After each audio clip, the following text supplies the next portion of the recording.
Oymyakon, Russia, surviving the bitter cold of 71 degrees C is impossible without the right clothing, and for those who brave this extreme environment, clothing is literally a matter of life and death. Every layer is carefully chosen, tested, and perfected over generations to protect the body from the Arctic's relentless winds and freezing air. The process begins with the base layer, which is designed to trap body heat while wicking away moisture. Materials like wool, silk, or modern synthetic fabrics cling to the skin, providing insulation while keeping sweat from building up, because even the smallest dampness can accelerate heat loss and increase the risk of frostbite. Over the base layer, nomads and residents wear multiple insulating layers made from wool or fleece, creating pockets of trapped air that act as natural insulation. These layers cover vital areas of the body, keeping core organs warm while allowing movement necessary for daily tasks like chopping firewood, fetching water, or herding animals. On top of these, the outer layer is the most critical. Heavy fur coats, reindeer hides, and down-filled parkas form a shield against the icy wind, which can be just as dangerous as the cold itself. Hoods are fur-lined to protect the head and face. Scarves and balaclavas cover the neck and jaw, and every seam and flap is positioned to block heat from escaping. Extremities receive particular attention as hands, feet, and the face are the first to suffer from frostbite. Insulated boots are worn over thick wool socks, designed to prevent heat loss even when walking on ice and snow. Mittens, often layered with liners, are critical to keeping fingers warm while still allowing some dexterity for handling tools or carrying supplies. Balaclavas and fur-lined hoods shield the nose, cheeks, and ears, areas most vulnerable to the piercing cold. Even small details, tucking scarves into jackets, securing cuffs, and layering mittens over sleeves, can mean the difference between comfort and dangerous exposure. Clothing in Oymyakon is not static. Residents adjust layers constantly depending on their activity and the wind chill. Moving generates heat, but sweating can quickly reduce insulation once activity stops. So timing and movement are carefully calculated. Maintenance of these garments is also crucial. Furs and hides must remain dry and in good condition, boots need regular inspection, and parkas are repaired immediately if damaged. A single failure in clothing could result in frostbite or hypothermia in minutes. Every garment worn in Oymyakon represents a combination of traditional knowledge, passed down through generations, and practical adaptation to the environment. People here understand that survival is not about enduring the cold blindly. It is about preparing, layering, and respecting the limits of the human body. Clothing is engineered for efficiency, safety, and mobility, allowing individuals to perform essential tasks while minimizing exposure. In this extreme environment, clothing is not fashion. It is a carefully designed survival system, and mastering it is the first step toward enduring the harshest temperatures on Earth. Life in Oymyakon is dominated by the harsh reality of extreme cold, and surviving alone in this frozen village requires strict routines and careful planning. Daily life revolves around essential tasks that, in any other environment, would seem ordinary, but here, even the simplest activity can be life-threatening if not done properly. Each day begins with preparation, layering clothing to protect against 71 degrees C winds, checking supplies, and planning the day's tasks to minimize unnecessary exposure to the deadly cold. Every movement outside must be deliberate, because a misstep or lingering too long in the open can result in frostbite within minutes. For those living alone, like Samuel, survival depends on a balance of efficiency and caution.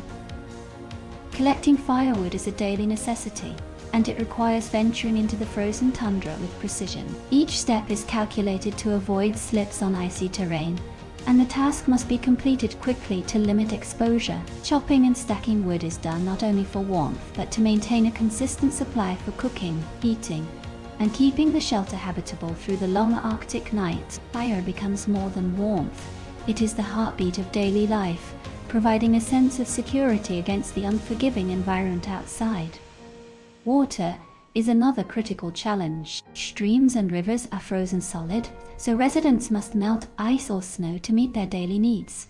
This is a slow and painstaking process, as water can freeze again almost immediately if not handled carefully. Containers must be insulated and fire must be used efficiently to prevent unnecessary loss of precious warmth. Even preparing a simple meal becomes a test of skill, as ingredients must be thawed and cooked without allowing heat to escape too quickly in the frigid air. Isolation adds a psychological layer to the daily struggle. Living alone in Oymyakon requires mental discipline as much as physical endurance. Loneliness can be profound during long winters, when daylight is limited and the world outside appears endless and hostile. Tasks are performed with focus and determination, creating a rhythm that combines survival with the subtle understanding of the environment. Each successful completion of chores reinforces confidence and adaptability, teaching the resident how to navigate extreme conditions safely. Daily life also teaches awareness and respect for the environment. Every decision, whether stepping outside to check the weather, tending the fire, or walking to a storage shed, must account for wind chill, snow depth, and the temperature's effect on the body. Mistakes are not tolerated lightly. A lapse in judgment can have immediate and dangerous consequences. Over time, residents develop an almost instinctive sense of timing, movement, and energy management that allows them to function efficiently in extreme cold while conserving strength and maintaining warmth. In Oymyakon, routine is not mundane, it is a survival strategy. Every activity, from collecting firewood to preparing meals or gathering water, is executed with precision, patience, and an understanding of the environment's dangers. Daily life in isolation is a delicate balance of physical effort, careful planning, and mental resilience. It is a testament to the human ability to adapt, demonstrating that survival in the coldest inhabited place on Earth requires not just courage, but a disciplined approach to every single task of the day. In Oymyakon, where temperatures can plunge to a staggering 71 degrees C, having a reliable shelter and fire is not a luxury. It is a necessity that dictates whether a person survives or perishes. The homes here, whether small cabins or insulated huts, are carefully designed to withstand the Arctic's extreme conditions. Many are partially built underground or surrounded by snow walls, which provide natural insulation against the relentless wind. Layers of animal skins, furs, and modern insulating materials reinforce the walls, trapping warmth inside and preventing the deadly cold from seeping through. Every detail of the shelter, from the thickness of the walls to the placement of windows and doors, is calculated to maintain heat while protecting its occupant from the extreme environment outside. Entrances are often narrow and strategically constructed to minimize the loss of heat when opening or closing doors, creating a small buffer zone against the outside air. Fire is the heart of survival in these conditions. Maintaining it requires constant attention and skill, as the extreme cold makes even well-prepared wood and fuel difficult to ignite. The fire is not just for warmth, it provides the energy to cook meals, melt ice for drinking water, and sustain life through the long Arctic nights. Its placement is critical within the shelter, usually positioned in the central living space so that heat radiates evenly and reaches sleeping areas. Techniques for stacking wood, controlling flames, and using small, efficient fires are practiced meticulously to maximize warmth, while conserving precious fuel, as running out in such cold can be fatal. Even smoke management is carefully considered. Vents and chimneys must allow adequate airflow to prevent suffocation while keeping heat inside the shelter. Inside the home, life revolves around creating a microcosm of warmth and stability amidst the frozen landscape. Floors are often layered with furs and hides to insulate against the icy ground, while sleeping areas are carefully arranged to trap body heat. Maintenance is a constant task. Snow accumulation on roofs and walls must be cleared to prevent collapse or heat loss, and clothing, furs and bedding must remain dry to maintain their insulating properties. Any failure in this system, be it a breach in the walls, a failed fire, or wet bedding, can have immediate consequences for survival. Beyond physical survival, shelters and fire provide a sense of security and psychological comfort. Living in isolation in one of the coldest places on Earth can be mentally taxing, and the warmth of the home creates a safe haven where routines can continue, meals can be prepared, and thoughts can be gathered. For families or individuals living alone, it becomes a space of organization and learning, where knowledge about survival skills, environmental awareness, and daily tasks are reinforced. In Oymyakon, the combination of a well-constructed shelter and a carefully maintained fire is more than a tool. It is a lifeline. It demonstrates the ingenuity, experience, and adaptability required to survive in one of the harshest climates on the planet. These structures are not simply homes. They are carefully engineered systems designed to protect life, maintain warmth, and sustain human endurance against the unforgiving Arctic cold. Without them, survival would be virtually impossible, and every day would become a struggle against an environment that is as beautiful as it is deadly. In Oymyakon, navigating the frozen landscape is one of the greatest challenges of daily life, and even the simplest trips outside demand careful planning, awareness, and respect for the Arctic environment. At temperatures that can drop to 71 degrees C, the cold is not just uncomfortable, it is a constant threat. Every movement, whether walking to fetch water, collecting firewood, or checking on livestock, requires precision and timing. Slips on ice, contact with frozen surfaces, or exposure to wind can quickly become life-threatening. Residents develop an almost instinctive understanding of how to move safely in these extreme conditions, balancing speed, warmth, and caution in every step. The terrain itself is deceptive. Snowdrifts, frozen rivers, and patches of thin ice can hide dangerous pitfalls.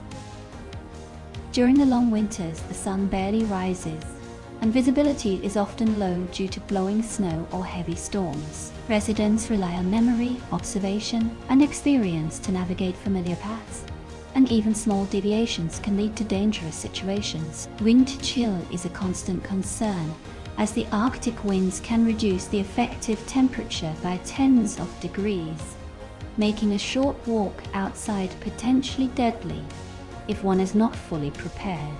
Travel in the frozen tundra often requires specialized techniques and equipment. Footwear must provide traction while insulating against extreme cold, and poles or sticks are sometimes used to probe the snow for hidden hazards. Those moving across frozen rivers or lakes must understand the ice's strength, thickness, and current conditions, as a single misjudgment can result in falling through. Residents learn these skills from a young age, and they become ingrained habits, allowing them to navigate efficiently and safely, even in dangerous conditions. Planning is essential. No one ventures outside without considering the weather, wind direction, and task urgency. Activities are timed to minimize exposure and maximize efficiency. Carrying tools, supplies, or provisions requires skillful organization so that tasks can be completed quickly without compromising warmth or safety. Even routine chores, such as checking the firewood pile or observing wildlife, are performed with a constant awareness of environmental risks. The mental aspect of navigating this frozen world is as critical as the physical. Residents develop a heightened sense of observation, learning to read subtle cues in the snow, ice, and sky. The sound of shifting ice, the pattern of footprints, or changes in wind direction all signal potential danger. This awareness is not innate. It is cultivated over years of experience and is reinforced by the knowledge passed down through generations. It allows residents to anticipate problems before they arise and make decisions that ensure survival. Navigating the Arctic tundra teaches resilience, patience, and respect for nature. Every journey, no matter how short, reinforces the lessons of preparation, observation, and adaptability. In Oymyakon, the landscape is both a challenge and a teacher, shaping the lives, skills, and instincts of those who live here. To survive, one must move deliberately, respect the frozen environment, and understand that even the smallest mistake can have severe consequences. It is a world where human endurance is constantly tested, and the ability to navigate safely is a key part of daily life and survival. Surviving alone in Oymyakon, the coldest inhabited village on Earth, is as much a test of mental resilience as it is of physical endurance. At temperatures that can plummet to 71 degrees C, the human body is constantly under stress, and living in isolation adds a profound psychological challenge. Daily routines are strict, calculated, and repetitive, yet they demand unwavering focus because a single lapse in judgment could be fatal. Mental toughness is cultivated through years of adapting to an environment that is unpredictable, extreme, and unforgiving. For residents like Samuel, survival requires not just skill, but a mindset built on discipline, patience, and constant awareness of the surrounding dangers. Living alone in such harsh conditions tests patience to its limits. Every task, from chopping firewood to melting ice for water, must be executed with precision and care. Rushing or improvising can lead to accidents, exposure, or frostbite. Maintaining warmth, food, and water supplies requires careful planning, and small errors are costly. Over time, these repetitive but high-stakes routines cultivate a mental resilience that allows individuals to stay calm under pressure and respond to challenges with careful calculation rather than panic. Adaptability is equally crucial. The Arctic environment is unpredictable. Storms can appear suddenly, the wind can intensify without warning, and ice or snow conditions can change within hours. Residents develop the ability to read subtle cues in the environment, from the texture of the snow to the behavior of animals or the color of the sky, allowing them to anticipate hazards before they become critical. This adaptive mindset extends beyond survival skills. It also involves managing emotions, stress, and the sense of isolation that comes from living in one of the most remote, inhospitable places on Earth. Socially, mental resilience is reinforced through connection with the broader community. Even for those living alone, knowledge and techniques are passed down through generations, teaching young and old how to navigate life in extreme cold. Learning from others, observing their routines, and internalizing their experiences fosters a sense of preparedness that reduces anxiety and builds confidence. Even in isolation, residents are aware that their survival is part of a larger system of human knowledge and cooperation that has allowed life to persist in the Arctic for centuries. Life in Oymyakon also develops an extraordinary sense of focus and presence. In an environment where distraction can be fatal, attention to detail becomes second nature. Every movement, decision, and preparation is deliberate. Residents become highly attuned to their bodies and surroundings, understanding how subtle changes in temperature, wind, or activity affect their survival. This heightened awareness, combined with learned resilience, allows them to endure long periods of darkness, extreme cold, and solitude without succumbing to fear or despair. Ultimately, surviving in Oymyakon is a testament to the human capacity for mental endurance. Physical preparation and skill are vital, but the ability to remain calm, focused, and adaptable under extreme conditions is what truly separates those who survive from those who do not. Life at 71 degrees C shapes not only the body, but also the mind, forging individuals who possess remarkable psychological strength, patience, and resilience, qualities that are essential for thriving in one of the most extreme environments on Earth.